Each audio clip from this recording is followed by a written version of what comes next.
वो फौजी के साथ ब्याह कर ससुराल आई थी। कुछ ही दिन की छुट्टी मिली थी फौजी को। फौजी जानता था कि छुट्टी खत्म होने के बाद कई महीने विदाई की आग में जलना पड़ेगा, उसे भी और उसकी पत्नी को भी। लेकिन विदाई की घड़ी कुछ ज़्यादा ही जल्दी आ गई थी। छुट्टियां रद्द कर दी गई थी। कारगिल में जंग शुरू हो चुकी थी।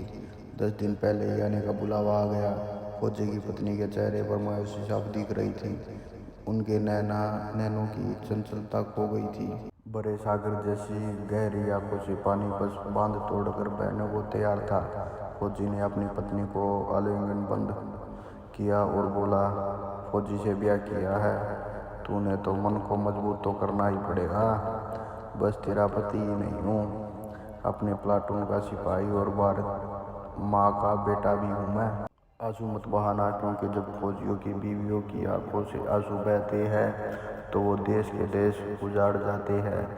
उसकी पत्नी ने अपनी मनोभावों को नियंत्रित करते हुए कहा, जानती हूँ ज़्यादा तो माँ और प्लाटून का ही है, आप पर यह दुराहत तो सहना ही पड़ेगा। फौजी ने बाबू का कसाव मजबूत करते हुए कहा, कैसी बात कर रही है, सबकी मांगों के सिंदूर सलामत रहे।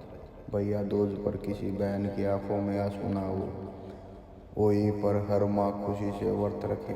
बस इसलिए ही तो फौजी सीमा पर खड़ा होता है।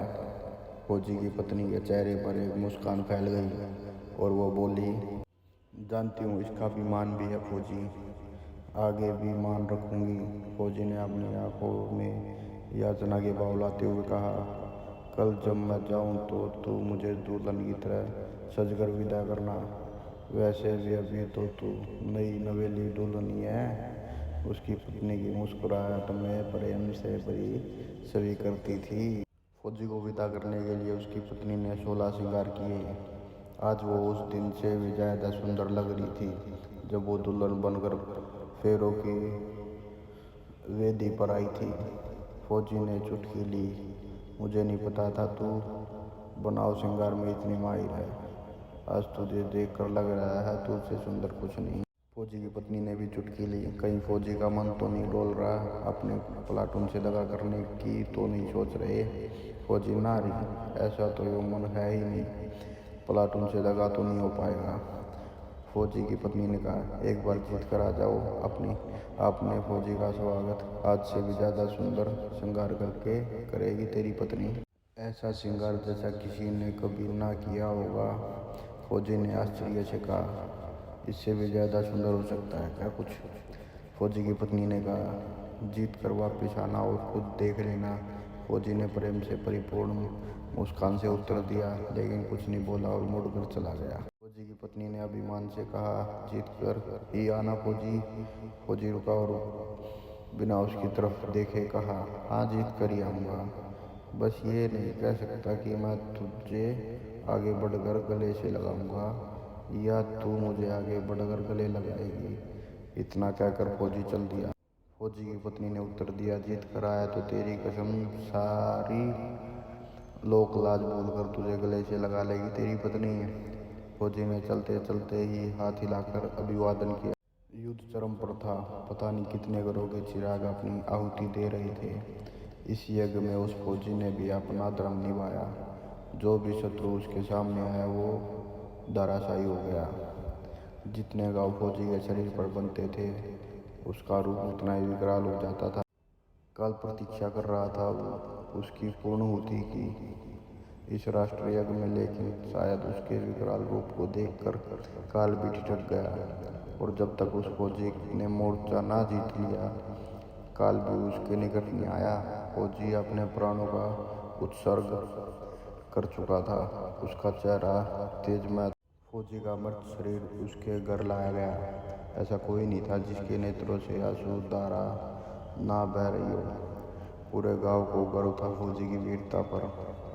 पीढ़ियां तक उसकी वीरता के किस्से गांव का मान बढ़ाएंगे। फौजी की पत्नी आई और कपड़ा हटाकर फौजी का चेहरा देखा। चेहरे पर कुछ लगा था।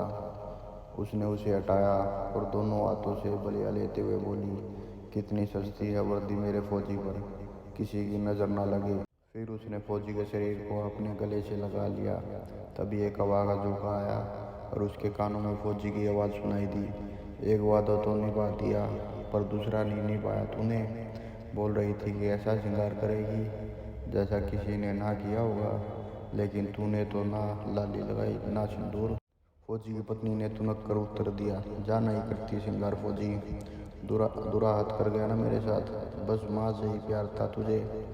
फिर उसने फौजी के चेहरे को अपने हाथ में लेकर कहा, तेरी वीरता के मान का ऐसा श्रृंगार चढ़ा है फौजी कि अब किसी श्रृंगार की जरूरत ही नहीं। तूने अपना खून बहाया तो मैंने अपना सिंदूर वार दिया भारत माँ के चरणों में। तुझसे एक रत्ती भी कम नहीं है भारत माँ से मेरा प्यार फौजी।